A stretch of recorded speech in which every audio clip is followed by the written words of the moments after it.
Para hacer la proyección del gráfico utilizamos la fórmula de función lineal, la cual es y igual a por x más b, siendo y la variable dependiente y x la variable independiente. Aproximando que la cantidad inicial de usuarios diarios era de 375 y, suponiendo que y igual a cantidad de usuarios diarios y x igual a cantidad de trimestres, concluimos que 375 es igual a por 1 más b, dándonos como resultado 375 menos b igual a A.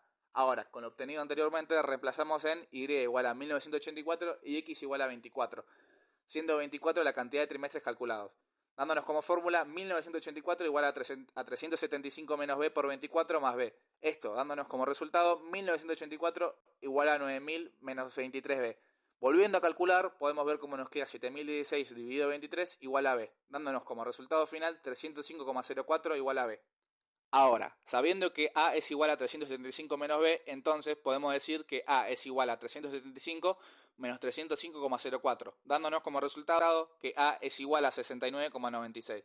Por último, suponiendo que estamos calculando el tercer trimestre de 2024, esto nos daría que X es igual a 28, dándonos como fórmula Y igual a 69,96 por 28 más 305,04, dándonos como resultado final Y igual a 2263,92. Entonces, podemos suponer que la cantidad de usuarios será de 2.263,92 millones en 2024.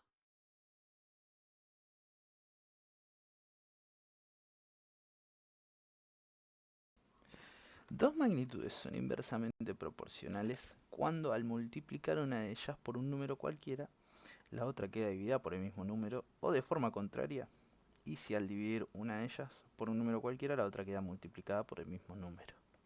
Esto quiere decir que cuando una magnitud aumenta, la otra por consecuencia disminuye. Un ejemplo de esto podría ser la cantidad de pintores y los días que tardan en hacer su trabajo. Entonces, en la siguiente tabla podemos ver que para dos pintores necesitan 6 días para hacer su trabajo.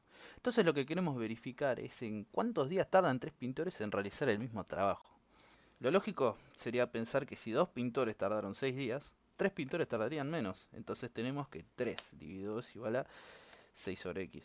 Invertimos, puesto que se verifica que 2 por 6 es igual a 3x. Entonces tenemos que x es igual a 2 por 6 dividido 3, que nos da como resultado 4. En este caso utilizamos la regla de 3 inversa, que no se multiplica cruzado, sino en horizontal.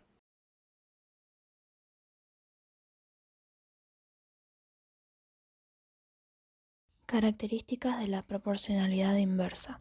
Al graficar este tipo de proporcionalidad tendremos una curva de dos ramas llamada hipérbola que no corta los ejes. Para obtener la constante de proporcionalidad k debemos multiplicar las variables entre sí. Si la constante de proporcionalidad es un número positivo, el gráfico será decreciente. Si la constante de proporcionalidad es un número negativo, el gráfico será creciente.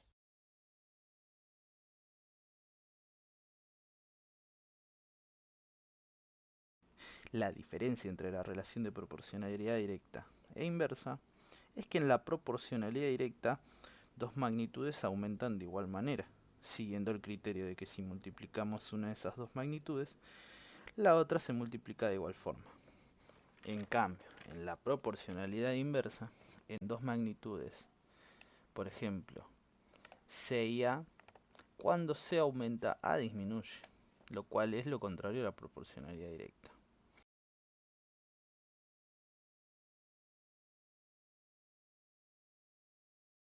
Viendo los temas ya trabajados, podemos decir que existe una relación de proporcionalidad inversa dentro de la fórmula para calcular la alcoholemia, siendo C y M inversamente proporcionales, ya que al aumentar la masa, la concentración de alcohol en sangre disminuye en la misma magnitud.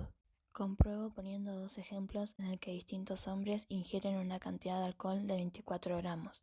En el primer ejemplo, el hombre pesa 70 kilos. Por lo tanto, la concentración de alcohol en sangre es de 0,48. En el segundo ejemplo, el hombre pesa 140 kilos y la concentración de sangre es de 0,24. Por lo tanto, compruebo que las variables C y M son inversamente proporcionales.